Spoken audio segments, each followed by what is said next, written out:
আজকে নিয়ে ইতিপূর্বে সকল সরকার আশ্বাস দিয়ে গিয়েছে, কিন্তু বারবার আমরা বঞ্চিত হয়েছি।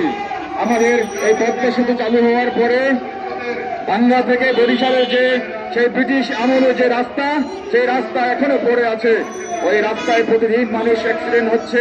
প্রতি বছরে 300+ মানুষ আমাদের এই ভাঙ্গা থেকে বরিশালের এই রোডে মারা যাচ্ছে। বরিশালের অন্যতম একটি পর্যটন খাত হলো কুয়াকাটা। কুয়াকাটা কক্সবাজারের পরেই এর স্থান, কিন্তু এই পর্যটন খাত ডেভেলপমেন্টে সরকারের তেমন কোনো প্রতিশ্রুতি নেই। এর আগে শুনেছিলাম যে বরিশালের 6 লেনের রাস্তার কার্যক্রম শুরু হবে, কিন্তু ইদানিং আপনাদের মাধ্যমে জানতে পেরেছি উক্ত কাজটি স্থগিত হয়ে আছে।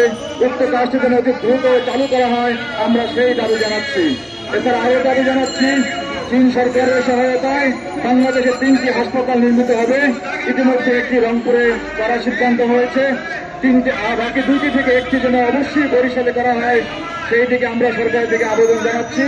আপনাদের মাধ্যমে আজকের দাবি দেওয়া আমরা সরকারের কাছে পৌঁছে দিতে যাচ্ছি। আর আজকের আমাদের প্রধান অতিথি মহোদয়, তিনি আমাদের সম্পর্কে বরিশালে যত দাবি দেওয়া আছে সেগুলো সম্পর্কে তিনি বলবেন। এই বলে আমি আমার বক্তব্য শেষ করছি।